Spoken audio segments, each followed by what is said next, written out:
এ মানে আমাৰ কিমান আছে 2 আকৌ বি মানে এইটো হয় কিমান 5√3 আকৌ সি মানে কিমান আছে 6 ওকে সো প্ৰথমতে আমি কি বলাম b² - 4 b² - 4ac সমান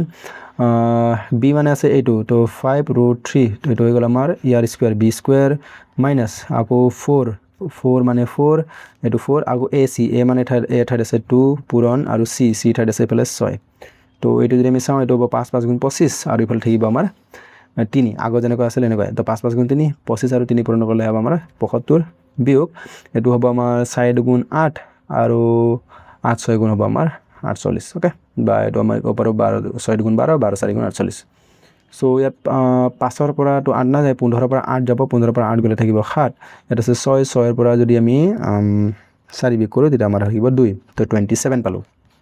ওকে এটাকে আমি কি লিখিব পাৰিম x =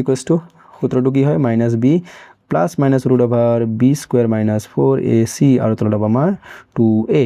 এটো হৈ গ'ল আমাৰ দীঘাৰ সূত্ৰ এটো -b আছে তো মাইনাস চিন দিলো b মানে আমি চাম 5√3 আছে তো b ঠাই লিখিলো মই 5√3 plus minus √b² - 4ac b² - 4ac মানে পাইছো আমি 27 আৰু তলত 2a তো 2 আৰু a পূৰণ হৈ আছে a মানে মই চাম a মানে আছে 2 তো এত পাতিলো মই 2 ওকে ওকে তললৈ যাব 2 গুণ 4 আৰু ওপৰত যদি আমি চাওঁ এটো -5√3 আছে এটো লিখিম আকৌ যদি মই 27 টো ভালকৈ চাওঁ 27 টো মানে আমি লিখিব পাৰো 3 পূৰণ 3 লিখিব পাৰো কাৰণ 3 গুণ 27 এনেকৈ লিখিব পাৰো তো ইয়াত আমি হ'ব কেনেকৈ 3² আৰু 3 পূৰণ কৰিব পাৰো 27 মানে হয়নে √27 মানে এনেকৈ কৰিব পাৰো এটো আৰু যেটো স্কয়াৰ আছে স্কয়াৰ থকাটো বাহিৰত ওলাই যাব আৰু এটা কি হ'ব √3 এটা ভিতৰত থাকি যাব হয়নে তো এটো আমি কি লিখি পাৰিম 3√3 ওকে এনেকৈ লিখি পাৰিম এতিয়া আৰু আমি কি কৰিব নোৱাৰো প্লাস মাইনাস টো আমি ভাগ কৰি দিম এটাকে কি হ'ব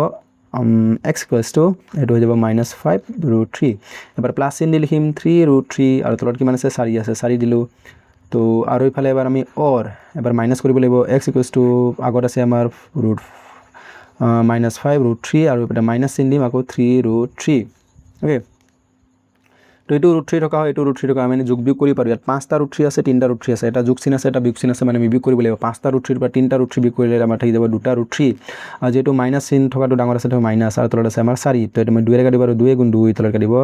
2 গুণ 4 তো ওপৰত থাকি যাব আমাৰ -√3 আৰু তলত থাকিব আমাৰ 2 এটো এটা মূল আৰু ইফালে যদি আমি চাওঁ ইফালে এটো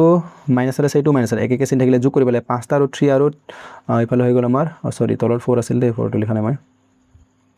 ইফালে 3টা √3 5টা আৰু 3টা মিলি কিমান হ'ব 8টা √3 থাকি যাব ওকে আৰু যেটো দুটাৰ আগৰ মাইনাস চিন আছে মাইনাস দিব লাগিব ওকে একে চিন থাকিলে আমি যোগ কৰিব লাগে বেলেগ বেলেগ চিন থাকিলে আমি বিয়োগ কৰিব লাগে তো এইটো 4 ৰে মই 8 কাটি পাৰিম দুবাৰ তো এটাকে মই x কিমান পাম -2√3 তো এটা आंसर হৈ গ'ল আমাৰ -2√3 আৰু আনটো आंसर হৈ গ'ল এইটো